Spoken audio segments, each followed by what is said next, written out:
Hi, my name is Amanda Harity, and I'm going to be giving a brief history and presentation on gender dysphoria.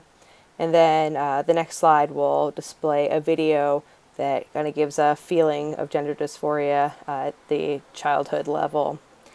So, gender dysphoria, as defined in the DSM-5, is when a person feels that his or her gender identification does not match the gender they were assigned at birth or their natal gender.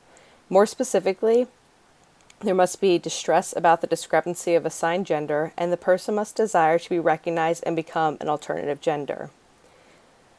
Looking at displays of gender dysphoria in children, signs of prepubescent natal girls displaying symptoms of gender dysphoria include role playing as a boy, a desire to play with boys' toys such as trucks, roughhousing, and contact sports, and there will usually be a desire to have more male friends than female friends.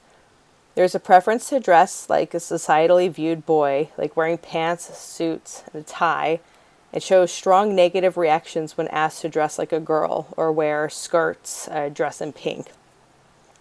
There may be a desire to be called a boy's name, have short hair, and be identified as a male to strangers. Some of these girls may even refuse to urinate sitting down, as listed on page 453 of the DSM-5. Also, as expressed in the DSM-5, some girls may express a desire to have a penis or believe that they will grow one and become a man. She must also state that she does not want to develop breast or menstruate, and there is an expressed strong desire to be a boy and have strong negative feelings about being a girl. Signs of prepubescent natal boys displaying symptoms of gender dysphoria include role playing as a girl, desire to play with girl toys such as dolls, have tea time, dress up, and they stray away from more of rough contact sports and games. And they also can prefer to wear girl clothing, again showing dresses or skirts, or they can use different materials like a towel or just to kind of resemble what it would be like to wear a dress if they're not given the opportunity to have a dress. For some boys, they will desire to sit while urinating and may find that their penis and testes are disgusting and they wish they had a vagina. There is expressed strong desire to be a girl and, again, strong negative feelings about being a boy. Heading into adolescence and adulthood, the signs and symptoms are very similar to what is displayed at the youth level, but they're able to articulate a little bit better what these feelings are. There is an expressed desire to be recognized as an alternative gender, and they may go as far as to bind their parts. So men will tuck their penis, or women will bind their breasts so that they can't be identified from the outside perspective. There may also be a desire to go on hormone replacement supplements and to greatly alter one's appearance and voice. Some people also go through reassignment surgery to remove breast for female to male or enhance breast as male to female.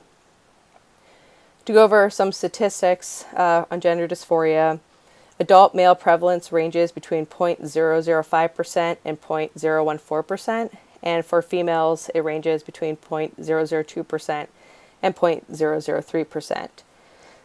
This might be underestimated, because not all people with gender dysphoria seek out treatment for reassignment or for legal prescriptions for hormone replacement. There's still a stigma behind that, and some people either A, won't communicate it, or B, they try to find alternative ways to get drugs for hormone replacement. So we don't have full statistics on them. For children, the backing of the natal boys to natal girls, or the ratio, is 2 to 1 to 4.5 to 1.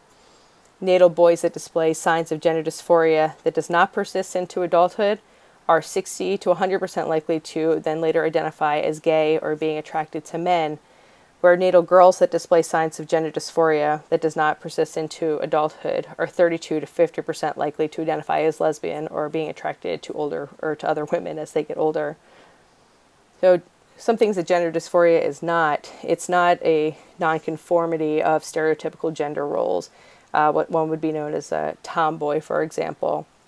Dressing as the other gender does not fall into place. It's more of a desire to be and a disconnect from what one is.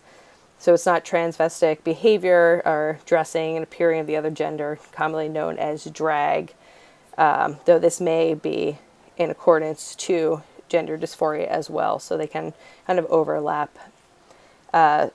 There's a big aspect of this because, or just looking at gender dysphoria, if it's not addressed and it's not taken care of, there's a very high percentage rate of suicidal behavior.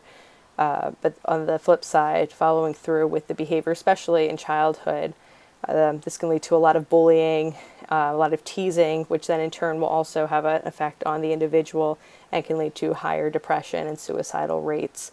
So it's really important to have a strong family backing or support system to help through this process, to help alleviate some of the signs and symptoms of the depression that can be a direct result of the gender dysphoria. So that's my background on gender dysphoria, and I hope the video that I have presented for you gives a nice little story of it's a child who is or has gender dysphoria, so it kind of gives a backing of the child's perspective, the parent's perspective, and just what it's like to be a child with gender dysphoria and how that can impact their lives. So thank you very much.